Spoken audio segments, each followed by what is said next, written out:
Vous êtes sur Info Live TV, voici les titres de l'actualité. Alors que les violences entre militants pro et anti-gouvernement reprenaient ce dimanche dans plusieurs localités du nord du Liban, de hauts responsables israéliens sont sortis de leurs réserves pour réagir aux coups de force du Hezbollah. C'est ainsi que pour le vice-premier ministre Chaim Ramon, il s'agit désormais de considérer le pays du Cèdre comme l'État du Hezbollah, faisant allusion notamment à la façon dont l'organisation chiite avait pris le contrôle de Beyrouth. Après un week-end déjà particulièrement difficile pour le sud d'Israël, soumis à d'intenses bombardements, les tirs de roquettes se sont également poursuivis ce dimanche.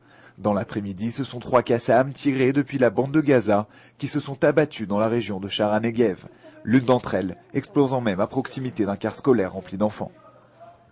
En pleine tourmente, alors qu'une nouvelle accusation de corruption plane sur lui, le chef du gouvernement israélien, Ehud Olmert, peut encore s'appuyer sur la plupart de ses ministres.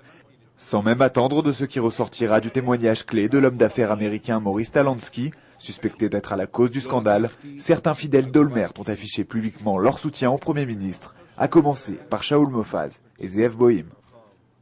De sources proches du Pentagone, on affirme que le président américain George Bush, attendu dans les prochains jours en Israël, souhaite faire acquérir à son fidèle allié un puissant radar capable de détecter l'intrusion ou le lancement d'engins hostiles sur un rayon de 4700 km. Un tel système offrirait à l'État hébreu une nouvelle protection efficace face aux voisins iraniens et ses missiles balistiques. Enfin, des nouvelles de l'aéroport Ben Gourion, qui, à la demande du ministère du Tourisme, devrait progressivement reprendre les vols de nuit. Depuis plusieurs années, l'aéroport international n'autorisait plus de circulation aérienne entre 1h30 et 5h30 du matin, afin de limiter les nuisances sonores.